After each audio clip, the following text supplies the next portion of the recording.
বন্ধুরা আসসালামু আলাইকুম, আমি ফিরোজ উইআর3 চ্যানেলের পক্ষ থেকে আপনাদের শুভেচ্ছা স্বাগতম। এই মুহূর্তে দাঁড়িয়ে রয়েছি ঠিক নয়ানগর মসজিদ মার্কেটের সামনে। এখানে অনেক মানুষ এখানে রয়েছে। এই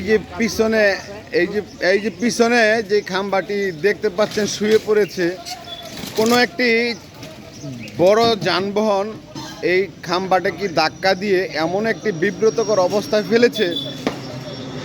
এই এলাকায় সেই সকাল 11টা থেকে কোনো কারেন্ট নেই, কিন্তু তাতেও কোনো দুঃখ নেই। আপনারা নিশ্চয়ই জানেন এই রাস্তাটির কাজ কিন্তু চলমান অবস্থায় রয়েছে। যখনই এই রাস্তাটির কাজ হবে তখন কিন্তু এই ধরনের কারেন্টের যে পিলারগুলো রয়েছে এগুলো কিন্তু একটু সাইডে বসাবে।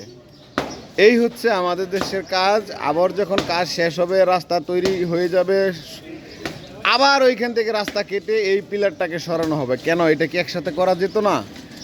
এই হচ্ছে বন্ধুরা এই মুহূর্তে নয়ানগর অবস্থা। ভালো থাকবেন, আসসালামু আলাইকুম।